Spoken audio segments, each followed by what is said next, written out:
మహాభారతం అనుశాసన పర్వంలో చెప్పాడు. పార్వతి నేనేం ఉత్తినే చేతకాని వాడనై ఉండలేదు.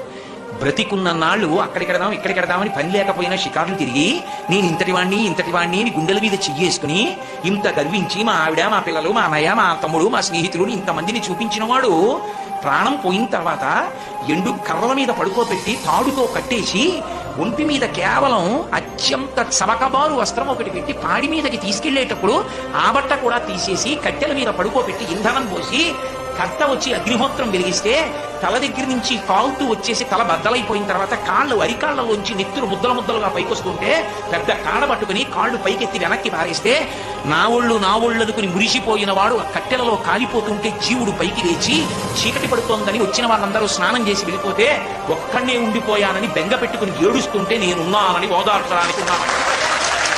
నేను లేకపోతే చచ్చిన వాడు చస్తాడు పార్వతి అందుకున్నానన్నాడు. అది ఆయన ఔదార్యం.